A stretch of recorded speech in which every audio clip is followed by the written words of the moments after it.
우리 복음을 말한다. 자, 옆에 복음을 말한다 라고 하면서 부제가 있죠. 같이 읽겠습니다. 시작. 왕의 소식 앞에 선 우리의 삶. 예, 왕의 소식 앞에 선 우리의 삶. 이 왕의 소식이 복음이에요. 다시 말하면. 그리고 그 왕의 소식이라고 하는 복음 앞에 선 우리의 삶이 어떻게 살아갈 것인지에 대해서 오늘 함께 나누려고 합니다. 예, 우리는 무엇을 말하고 있는가? 여러분, 우리가 복음에 대해서 많이 말해요. 그리고 복음에 대해서 많이 들어요. 여러분, 우리 교회에 여기 앞에 보시면 핵심 단어가 있습니다. 이건 아셔야 돼요. 나중에 수련회 가고 그러면 퀴즈 돼야 할까 봐요. 우리 교회의 핵심 단어, 키워드. 그럼 뭐 첫 번째가 뭐예요? 복음이에요. 복음. 이 교회가 가장 중요하게 생각하는 단어가 뭐냐면 복음이에요. 복음. 그럼 복음이 뭔지를 우리가 알아야 되겠죠. 그래서 거기 보시면 그런데 복음을 많이 말하지만 우리가 말하는 복음이 과연 성경적인 복음인지, 성경이 말하고 있는, 성경이 가르치고 있는 복음인지 우리는 질문해야 된다는 거예요. 왜냐하면 우리가 알고 있는 복음을 우리는 이렇게 정의할 때가 많아요. 어떻게 정의하냐면 예수 믿으면 죄사함 받고 천국 간다. 이게 복음이다. 이렇게 우리가 복음을 정의해요. 물론 이게 중요한 진리예요. 그리고 복음의 한 조각을 말하는 것도 사실이에요. 예수 믿으면 첫 번째 죄사함 받고 그리고 천국 간다. 이게 복음이죠. 하지만 이게 복음의 다는 아니에요. 만약에 이렇게 우리가 복음을 정의해버리면, 복음은 바로 예수 믿으면 죄사함 받고 천국 가는 게 복음이야, 이렇게 해버리면 복음을 지나치게 우리는 어떻게 하는 거냐면 축소된 것이 돼요. 축소시키는 거예요. 축소. 그래서 복음이라는 게 단순하게 인간의 문제를 해결하는 그러한 메시지가 복음이 아니에요. 내 기대, 내 문제, 내 어려움을 해결하기 위한 메시지가 복음이 아니라는 거예요. 복음은 하나님께서 여기서 중요해요. 행하신 것, 이게 중요해요. 복음이라고 하는 것은 하나님께서 행하신 그 사건에 대한 선포예요. 그러니까 중요한 건 무엇입니까?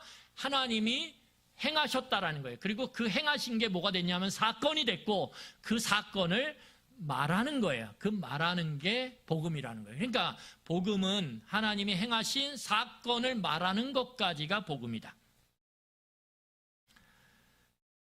그리고 그 복음은 그렇게 선포되어질 때, 선언되어질 때 놀라운 사실이 무엇입니까? 우리 삶 전체를 뒤흔드는 그러한 통치의 선언이 복음이에요. 통치의 선언. 하나님이 왕이시다. 그래서 나를 통치하신다. 이게 복음이라는 거예요. 자, 그러면 이제 복음이 무엇인지를 빠르게 살펴보도록 하겠습니다. 우리 첫 번째 1번 같이 읽어보도록. 복음은 시작. 복음은 이야기 이전에 뭐다? 선포이다. 우리가 복음은 이야기죠. 예수님의 이야기, 예수님의 공생애, 뭐 이런 거예요. 그런데 그 복음은 이야기 이전에 뭐냐? 선포라는 거예요. 자, 여러분, 우리는 첫 번째 복음은 단순한 교훈이나 감동적인 이야기가 아니에요. 그럼 뭐냐? 복음은 분명히 역사 가운데서 일어난 사건에 대한 선언이라는 거예요. 사건에 대한 선언. 이런 사건이 일어났어요. 역사적인 시간과 공간 안에서. 그리고 그 사건이 담고 있는 의미를 선언하는 거예요. 그게 복음이에요.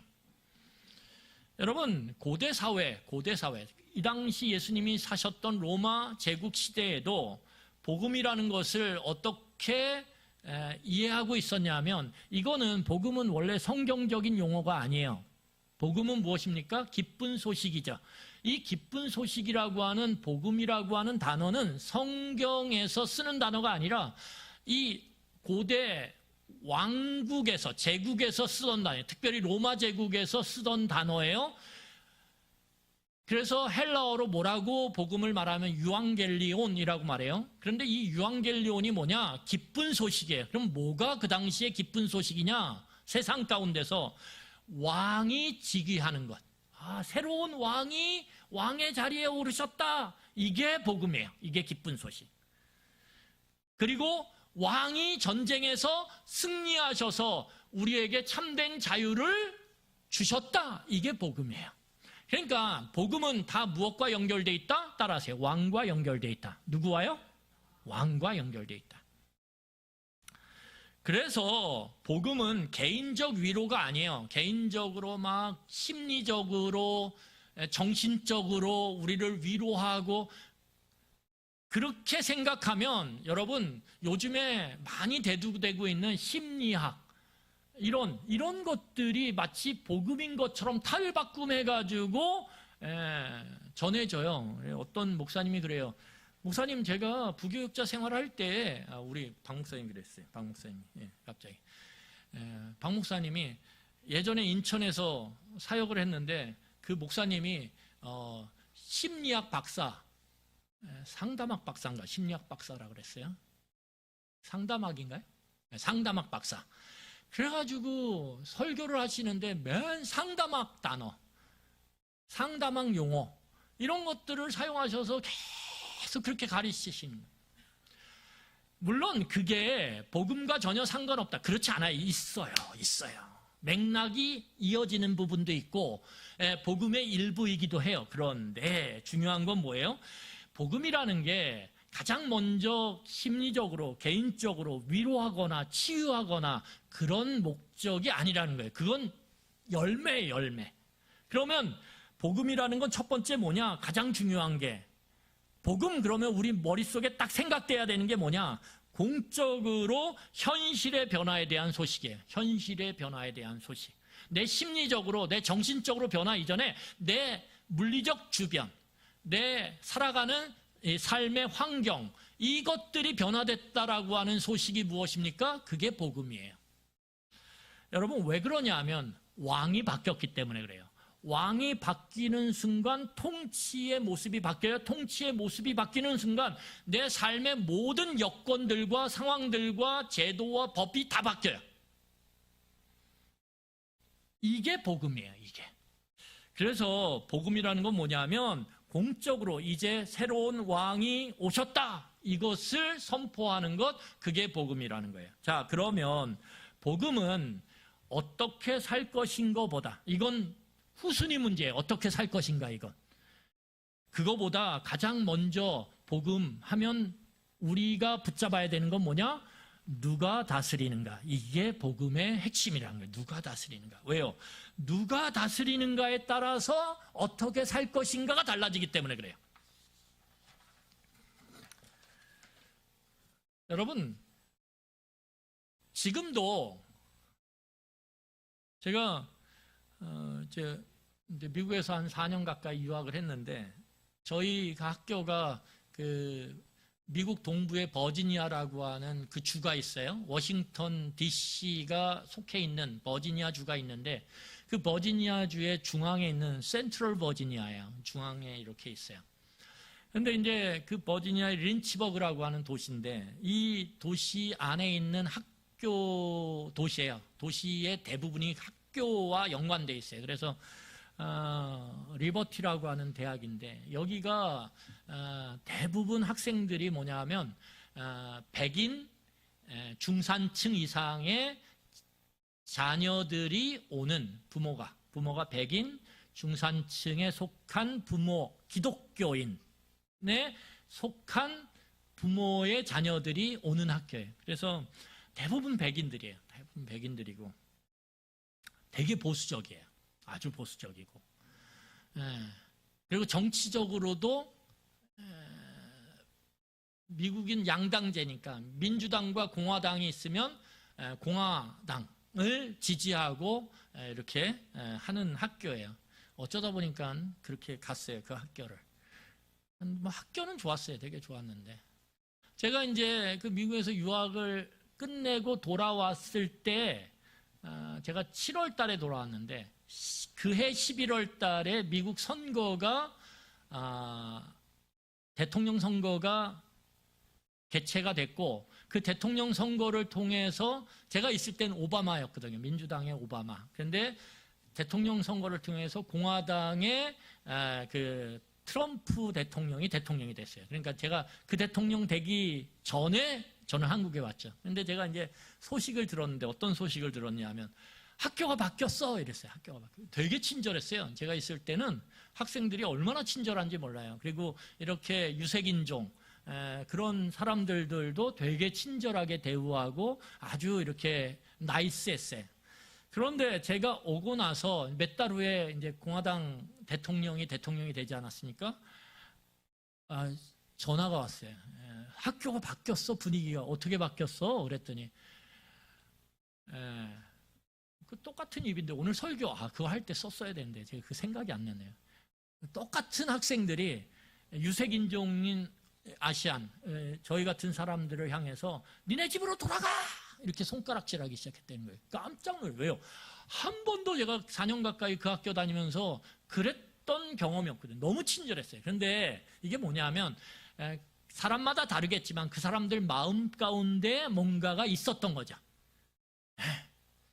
그런데 그 있던 것들이 주변 환경이 바뀌니까 대통령이 바뀌니까 그런 것들을 용인하고 그런 것들에 대해서 얼마든지 말하라고 하는 환경들이 조성이 되니까 어떻게 하냐면 그들 속에 있던 게 막 분출돼 나오기 시작하는 거예요. 그래서 젊은 아이들이 막 그 한인 학생들을 향해서 목사들이죠, 목사들. 공부하고 있는 막 손가락질하면서 니네 집으로 돌아가 막 이러면서 그러는데 막 위협감을 느꼈다는 거예요. 여러분, 누가 왕이 되느냐에 따라서 누가 통치자가 되느냐에 따라서 많은 것들이 바뀌어버려요. 자, 그 이야기를 하고 있는 거예요. 자, 그래서 복음은 거기 1번에 3번 복음은 어떻게 살 것인가 보다 그거 같이 읽어볼까요? 시작. 복음은 어떻게 살 것인가 보다 먼저 누가 다스리는가를 말한다. 그래. 누가 다스리는가를 우리가 알고 그것을 인정하고 그것을 받아들여서 믿음으로 신뢰할 때 우리의 어떻게 살 것인가는 달라지는 거예요. 그래서 정말 예수 그리스도가 내 주인이시다, 내 왕이시다 이렇게 우리가 인정하고 알고 받아들여 신뢰할 때 내 삶은 점진적이지만 달라질 수밖에 없어요. 달라질 수밖에 없어요. 물론 간혹 가다가는 급진적인 변화도 일어나는 사람이 있어요. 개 중에는 아주 드물게. 그게 사도 바울이에요. 자, 그러면 두 번째 우리 같이 읽겠습니다. 파란 글씨 시작. 중심은 나가 아니라 예수이다. 예, 복음의 중심은 나가 아니라 누구라고요? 예수님이다. 예, 꼭 기억하셔야 돼요. 복음의 중심은 내가 구원받았다 이게 아니에요. 구원의 중심은 누구냐? 예수 그리스도라는 거예요. 그래서 복음의 중심은 많은 경우에 우리는 복음을 나의 구원의 이야기로 이해해요. 복음 그러면 나의 구원의 이야기는 이래 해 이렇게. 당신 언제 구원받았어요? 이단들이 그러죠. 구원파가 특히 몇 월 며칠 날 받았어요? 그거 몰라요? 당신 구원받은 거 아니에요? 막 이렇게 욱박질러요. 아니요, 그거는 복음을 잘못 이해하고 있는 거예요. 복음은 내가 맨날 몇 시에 구원을 받았는지를 알고 그것을 고백하는 게 복음을 알고 있느냐 모르고 있느냐를 단정 짓는 게 아니라는 거예요. 그러니까 구원파의 그 질문은 이미 복음에 대한 뭘 이해, 복음에 대해 알지 못하고 말하는 거예요. 복음은 나의 구원의 이야기가 아니라 성경이 말하는 복음의 중심은 뭐다? 인간이 아니라 누구다? 예수 그리스도다 이거예요. 그러니까 복음 그러면 누굴 얘기해야 돼요? 예수 그리스도를 얘기해야 되는 거예요. 그래서 복음은 내가 무엇을 얻었는가가 아니라 내가 죄사함을 얻었는가, 내가 천국을 얻었는가 이게 복음의 첫 번째 핵심이 아니라 복음은 예수 그리스도가 뭐예요? 누구인가에 대한 선언이 뭐다? 복음이다. 예수 그리스도가 누구인가? 뭘까요? 왕이에요. 예수님이 왕이시다. 이거에 대한 선언이라는 거예요.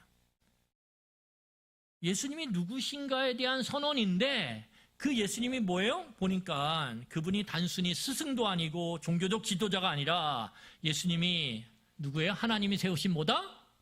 왕이다, 왕. 이거예요. 왕을 다른 말로 말하면 예수님은 주님이시다, 주인이시다, 주도권자이시다. 이 말을 하는 거예요. 이게 복음이라는 거예요. 그래서 이 고백은 예수님은 나의 주인이시다, 예수님은 주인이시다, 주님이시다, 주권자이시다, 주도권자이시다. 이 고백은 개인적 고백인 동시에 세상의 모든 권세에 대한 하나님의 선언이에요.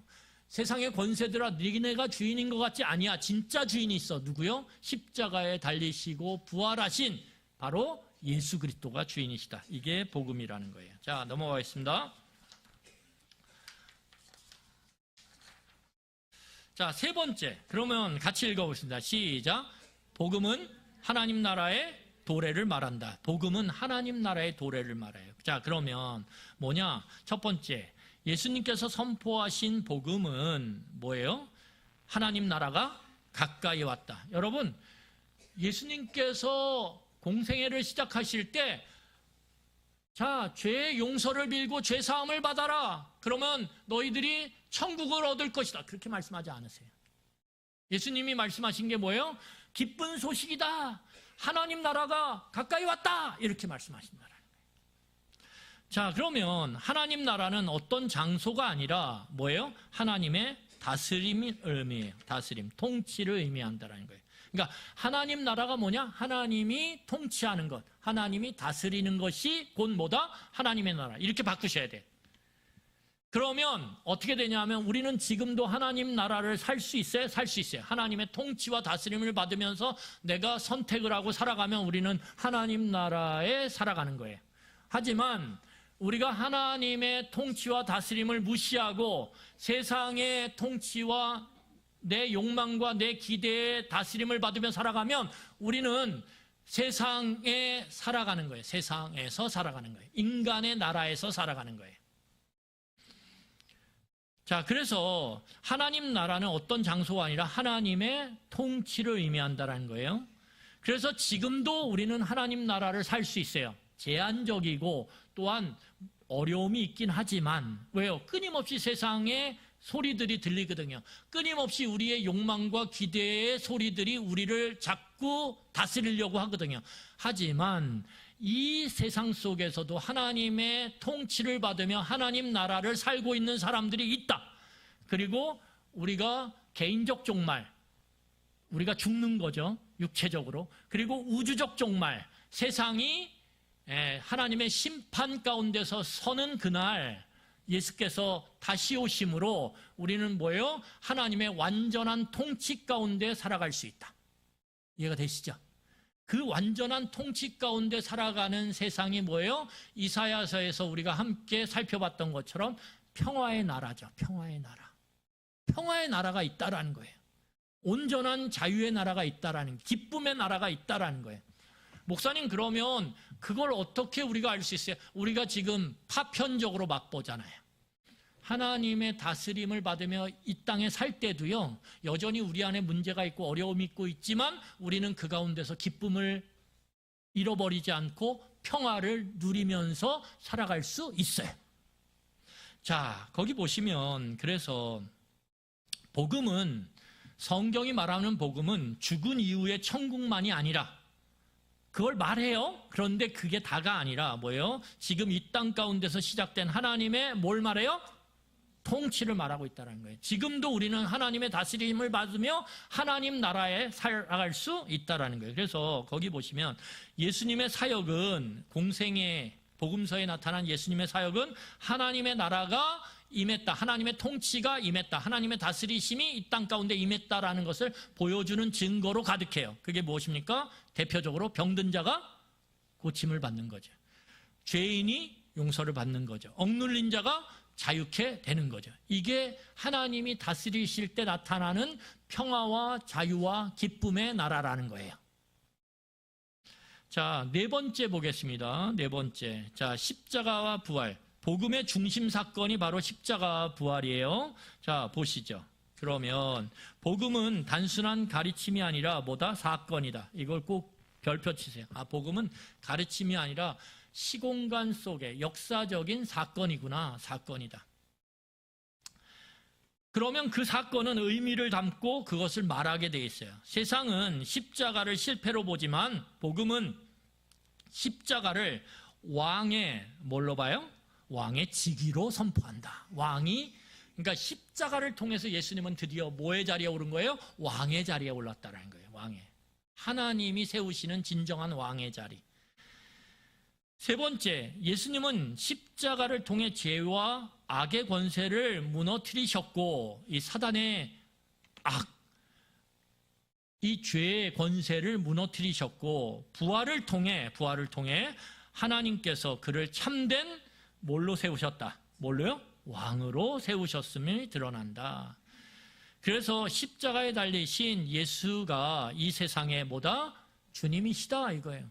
왜? 십자가를 통해서 죄와 악을 무너뜨리셨어요. 왜? 사단은 이 죄와 악을 갖고 인간을 종로로 시키거든요. 야, 네가 죄인인데, 네가 악한데 무슨 이러면서 뭐예요? 자신이 갖고 논단 말이에요.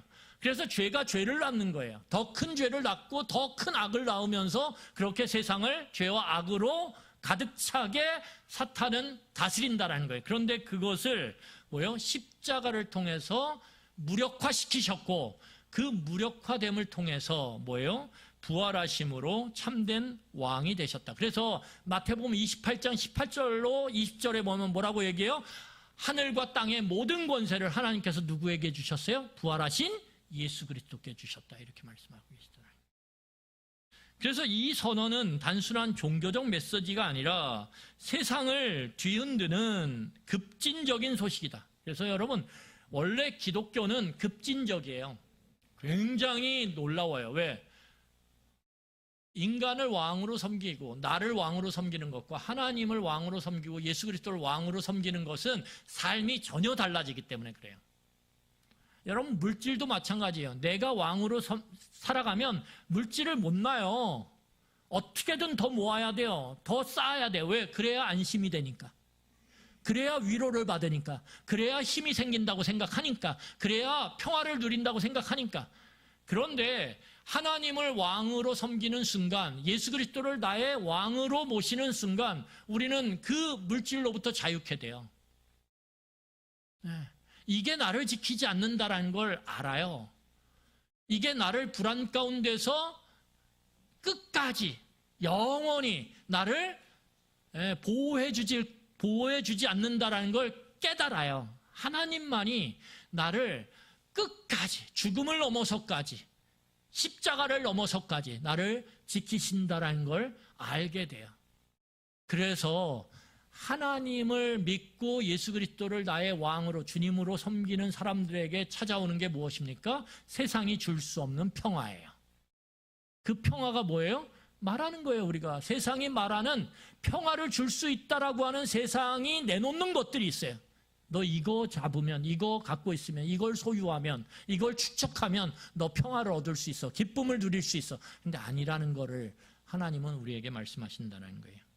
자, 거기 보시면 5번째,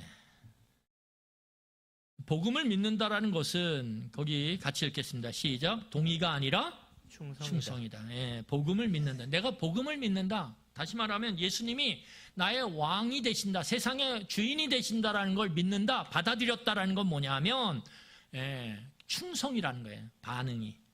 자, 성경이 말하는 믿음은 단순한 지적 동의가 아니다. 지적 동의가 아니에요. 저 예수님이 저의 죄를 위해서 죽으신 거 알아요? 이해해요. 그거 동의해요. 예수님이 부활하신 거 동의해요. 저는 예라고 대답해요. 그런 게 아니에요. 그걸 포함하기는 해요. 그렇지만 더 나아가요. 믿음은 신뢰와 충성 그리고 순종을 반드시 포함해요. 그러니까 이해를 포함해요. 그런데 그거보다 더 나간다는 거예요. 뭐예요? 순종과 충성과 동의를, 그 신뢰를 포함한다는 거예요. 왜요? 아니, 진짜 복음, 하나님이 주님이시다, 왕이시다. 그걸 우리가 믿음으로 받아들인다면, 신뢰하게 된다면 우리는 당연히 그분에게 충성하고 순종할 수밖에 없다라는 거예요. 그래서 왕이 선포되었을 때 요구되는 것은 정보 이해가 아니라 뭐예요? 충성의 결단이다. 우리가 복음을 받아들이면 그 다음부터는 우리에게 요구되는 게 뭐예요? 순종하고 충성하는 거예요. 누구에게? 사람에게가 아니라 누구에게? 하나님에게. 그리고 교회의 머리이신 예수 그리스도께. 여러분, 제가 수요 성경 공부에 또 말씀드렸는데, 교회의 머리는, 교회의 진정한 지도자는 사람이 아니에요. 그래서 카톨릭이 위험한 거예요. 왜? 카톨릭은 교회의 머리를 누구라고 두냐 하면 교황이라고 두거든요. 여러분, 그 싸움에서 영국 교회는 교회의 머리를 누구로 세우냐 하면 영국의 왕으로 세워요. 그게 성공회예요. 그런데 교회는, 진정한 성경이 말하는 교회의 머리는 오직 예수 그리스도예요. 그분만이 왕이에요. 그럼 우리는 다 뭐냐? 우리는 그분을 따르는 백성이에요. 저나 여러분이나 다.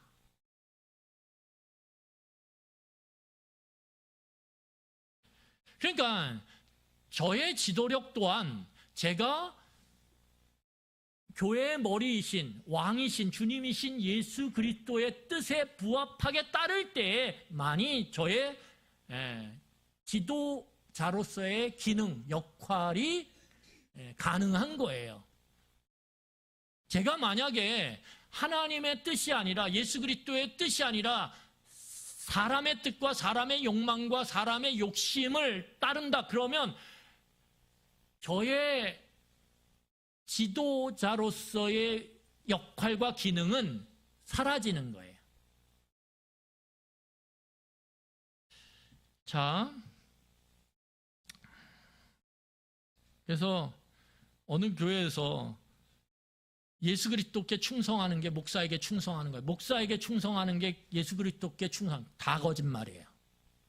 그건 잘못된 말이에요. 아주 나쁜 말이고 성경과 전혀 반대되는 말이에요. 그런 말을 하면 거기서 빨리 귀를 씻고 나와야 돼요. 아시겠어요? 여러분 어디 가셨는데 어떤 목회자가, 그게 누구든 부흥사든 뭐 말씀을 가르치는 교수든, 여러분 교회에서 목사님께 순종하는 게 하나님께 순종하는 거고 예수님께 순종하시는 것입니다. 그러면 딱 손 들고 일어나서 한 말씀하고 나오세요. 저는 그렇게 안 배웠습니다. 어디서 배웠어요? 우리 목사님 그렇게 가르치면 귀 씻고 나오라 그랬어요. 그렇게 하고 나오시면 돼요.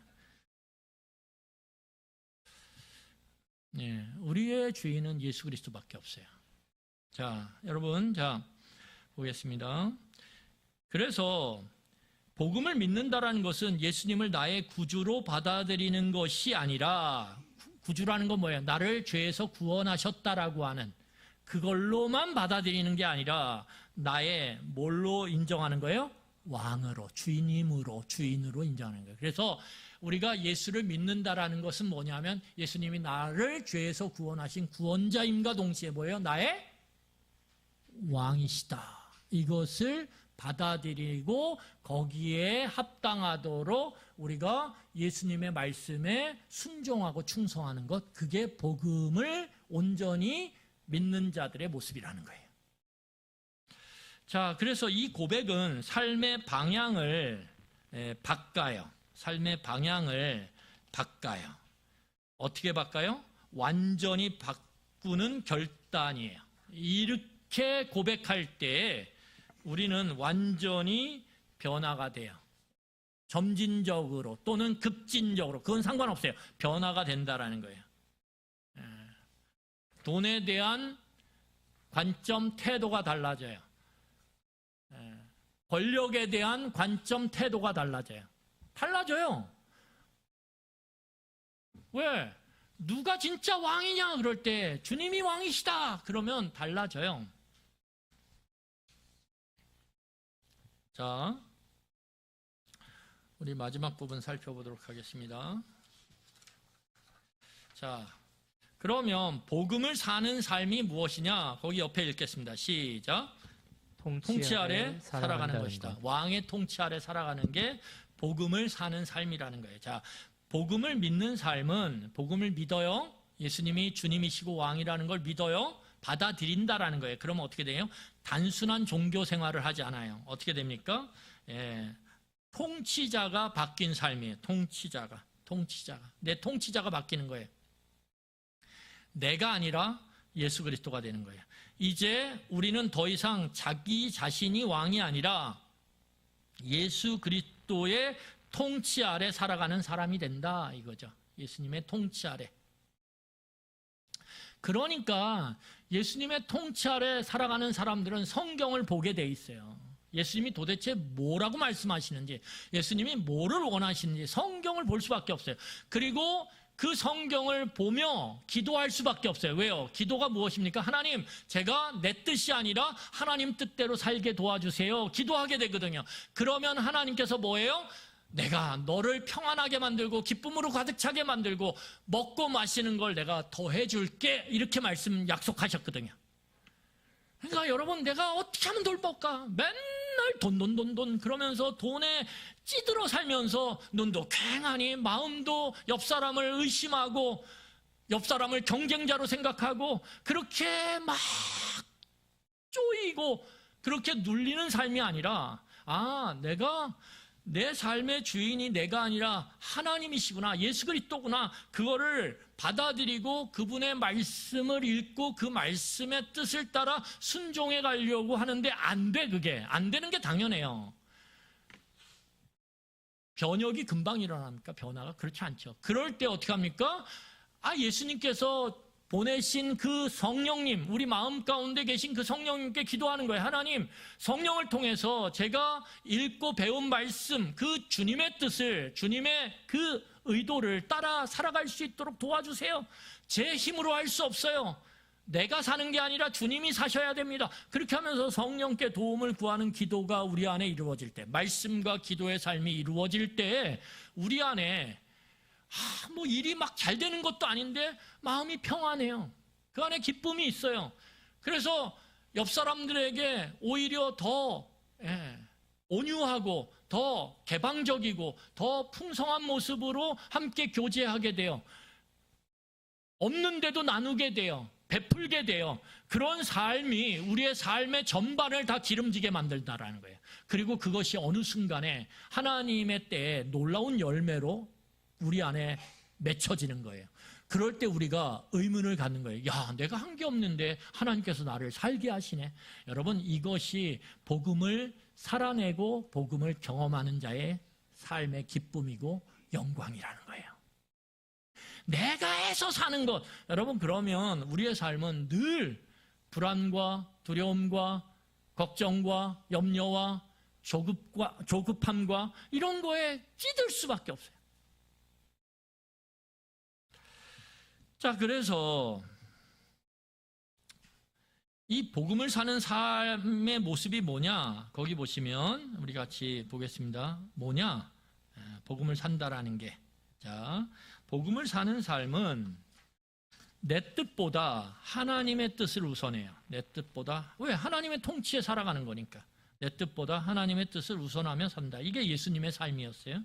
내 유익보다 하나님의 나라를 먼저 구한다. 하나님의 통치와 다스림을 먼저 구하고 거기에 따라간다. 그래서 약간 손해볼 수도 있어요.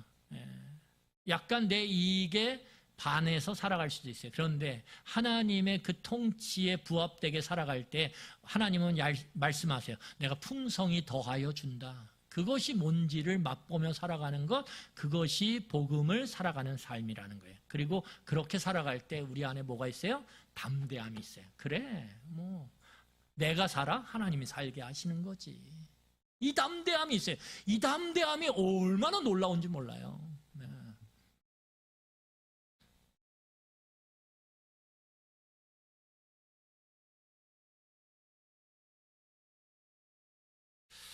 요즘에 저한테 이런 담대함이 조금씩 생기는 것 같아서 저는 너무 감사해요. 하나님이 하시는 거지 이렇게.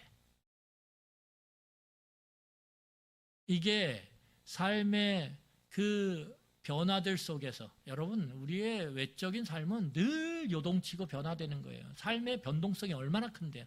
그런데 그 안에서 울고 웃으면요. 그러다가 지쳐 쓰러져요.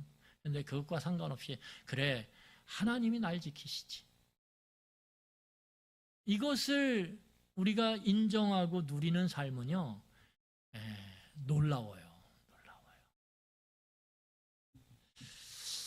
자, 세 번째, 내 삶의 모든 영역에서 주님의 다스림을 인정하게 된다. 모든 영역에서. 여러분, 자녀를 놓고 보면 내 뜻대로 안 되잖아요. 그렇죠?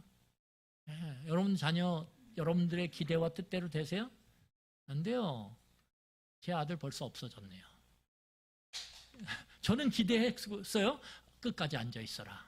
이 복음을 들어라. 그런데 바람과 함께 사라졌어요? 그러면 막 화가 나죠? 안 나겠습니까? 날 수 있죠. 그런데 제가 그렇게 해서 뭘 더 하겠어요? 저 안에 믿음이 있어요. 그래, 저 아이가 어느 순간 하나님께서 만지실 것이다. 먼 곳에서 와가지고 저렇게 저 자리에 앉아서 말씀을 듣는 것만도 얼마나 감사합니다. 이전까지 졸았어요. 제가 저런 분들은 저만 보시니까 모르죠? 저는 아들 보잖아요. 그런데 요즘 안 졸아요. 놀라운 감사해요. 막 없어서 얘기하는 거예요. 있으면 얘기 안 해요. 근데 감사해요. 그러면서도 그 아이에 대한 기대가 아니에요. 그 아이가 뭔가 깨닫고 바뀔 것이 아니에요. 저는 그런 기대 안 해요. 하지만 하나님께서 그 아이의 어느 순간에 그 아이의 주님이 되시고 왕 되심을 그가 성령의 은혜로 깨닫게 되고 받아들여서 그럴 때 그 삶이 상상도 못할 만큼 퀀텀 점프 변할 것이다. 그 기대가 있어요. 그 기도를 해요. 그 기도를 새벽마다. 그래서 그 아이가 바람과 함께 사라지든 설교 시간에 졸고 있든 안타까운 마음은 있지만 그 아이에 대한 분, 화 이런 거 없어요. 그냥 하나님께서 널 만지실 거다. 나는 그걸 놓고 기도한다. 하나님이 너의 왕 되심을 네가 받아들일 것이다. 나는 그걸 놓고 기도하는 거예요. 그러니까 극률하게 보여요. 너 이제 얼마 안 남았다 이렇게. 네. 여러분 그 평안, 그것이 하나님의 다스림을 우리가 받아들이고 인정할 때 우리 안에 찾아오는 거라는 거예요. 자, 우리 거기 큰 따옴표 같이 읽겠습니다. 복음은 시작. 복음은 삶의 일부를 바꾸는 것이 아니라 삶 전체의 주인을 바꾸는 사건이다. 삶의 일부는 하나님 여기까지만 관여하세요. 이건 안 돼요. 손대지 마세요. 이게 아니에요. 그런 게 어디 있어요. 왕이 바뀌면 모든 게 다 바뀌는 거지. 단지 점진적이냐 급진적이냐가 달라지는 거예요. 대부분은 점진적으로 바뀌는 거예요. 하나하나 바꿔가시는 거예요. 자, 맺는 말. 복음을 말한다라는 것은 무엇인가? 복음을 말한다라는 것 첫 번째. 복음을 말한다라는 것은 단순히 예수 믿으세요라고 권하는 것이 아니에요. 그러면 복음을 말한다라는 것은 이렇게 선포하는 거예요. 같이 읽겠습니다. 시작. 예수 그리스도께서 왕이 되셨습니다. 왕이 되셨다. 세상의 왕이 되셨고 그 세상 속에 살아가는 나의 왕이 되셨다. 그리고 동시에 이렇게 초대하는 거예요. 같이 읽겠습니다. 시작. 그분의 통치 아래로 들어오십시오. 당신도 그 통치 안에 들어오세요. 얼마나 이 왕의 다스림을 받는 게 기쁘고 평안하고 기대가 되는지 몰라요. 이렇게 고백하는 거예요. 여러분, 그래서 복음을 말하는 사람은 단순히 전달자가 아니라 이미 그 통치 아래 살고 살아가는 증인이에요. 우리가 증인이 돼야 돼요. 그 통치가 어떤 건지를 우리가 이미 누리고 있고 경험하고 있는 자들이 그렇게 초대하는 것, 그게 뭐예요? 그게 복음을 말하는 자의 모습이라는 거예요. 저나 여러분이나 우리의 목표는 이거예요. 복음을 살고 복음을 제대로 말하는 삶을 사는 것. 그것이 우리가 평생 주님 앞에 가는 날까지 힘쓰고 애쓰고 우리의 삶에 초점을 맞추고 마음을 맞추고 생각을 맞춰서 우리가 살아가야 되는 방향이라는 거예요. 이해가 되십니까? 그러니까 우리 교회는 여러분들이 교회 와서 주중에 뭘 막 안 해도 돼요. 솔직히 말하면. 우리에게 더 중요한 건 뭐냐면 내가 있는 삶의 대부분의 자리에서, 대부분의 시간 속에서, 대부분의 그 만남 속에서 나는 복음을 말하고 있는가, 복음을 살아내고 있는가, 성경이 말하는 그 복음을 나는 드러내고 있는가, 이게 진짜예요. 아시겠습니까? 예, 우리 뒷장 보시고 우리 기도하고 마치도록 하겠습니다. 자, 거기 보시면 여러분 집에 가셔서 하세요. 예, 첫 번째 우리 한번 읽어볼까요? 시작. 나는 복음을 내 유익 중심으로 이해하고 있지 않는가? 예, 한번 질문해 보세요. 나는 복음을 내 이익, 내 기대, 내 욕망을 중심으로 해서 이해하고 있지 않은가? 예, 두 번째 같이 읽겠습니다. 시작. 나는 정말 예수를 왕으로 믿고 있는가? 믿는다라는 건 받아들였다라는 거예요. 영접했다라는 거예요. 그러면 정말 내 마음과 생각과 삶의 중심에 왕이 나냐, 아니면 내 부모냐, 아니면 내 배우자냐, 아니면 내 예수 그리스도냐? 그걸 우리는 한번 물어야 돼요. 세 번째 같이 읽겠습니다. 시작. 내 삶엔 그분의 통치를 실제로 드러내고 있는가? 여러분들 삶이 예수님의 통치를 드러내고 있습니까? 여러분 배우자에게, 여러분들 자녀에게, 여러분들의 이웃들에게, 여러분들의 공동체, 교회 공동체에 속한 형제 자매에게 드러내고 있는가요? 말로, 행동으로. 결국 이게 관건이라는 거예요. 이게. 여러분, 그래서 밑에 보시면 복음은 단순한 메시지가 아니라 복음은 현실입니다. 메시지가 아니에요. 그냥 한쪽 귀로 들려졌다 한쪽 귀로 빠져나가는 게 아니라 내가 매일매일 만나는 사람, 만나는 일들 속에 복음은 현실이에요. 내가 정말 내가 다스리고 통치하는 오늘의 삶을 보내고 있는가, 아니면 예수 그리스도가 통치하는, 다스리는 오늘의 삶을 보내고 있는가. 그래서 우리는 복음을 이해하는 사람을 넘어서서 복음을 말하고 복음을 살아내는 사람으로 부름을 받았습니다. 여러분 옆 사람에게 이렇게 우리 얘기했으면 좋겠습니다. 같이 읽겠습니다. 우리는 시작. 우리는 복음을 이해하는 사람을 넘어 복음을 말하고 복음을 살아내는 사람으로 부름을 받았습니다. 좀 길지만 옆 사람에게 우리 같이 보고 읽으세요. 시작.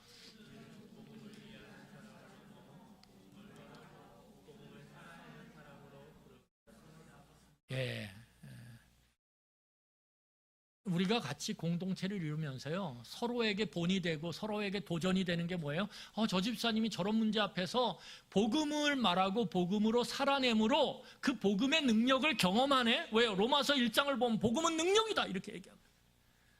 도대체 능력이 뭔지를 우리가 경험하면서 살아가는 것, 그것을 공동체 안에서 함께 보여주고 도전하고 그렇게 살아가는 것, 그래서 우리로 하여금 공동체를 이루어갈 수 있도록 하는 거예요. 그래서 옆 사람에게 복음의 능력을 말하고 살아내므로 도전하고 격려하고 힘을 나누어 줄 수 있는 그런 우리 공동체가 되었으면 좋겠습니다. 되셨죠? 예, 우리 같이 기도하겠습니다. 예, 우리 함께 기도했으면 좋겠습니다. 여러분 오늘 꼭 가셔서 다시 보세요. 복음이 무엇인지에 대해서 우리가 오늘 성경이 말하는 복음에 대해서 이게 알짜로 진짜예요. 그러니까 여러분들이 이걸 다시 한번 읽으시면서 복음을 마음에 깊이 새기고 그것을 살아가는 그런 우리의 삶이 되기를 이 시간에 간절히 하나님 앞에 기도하겠습니다. 기도하시겠습니다.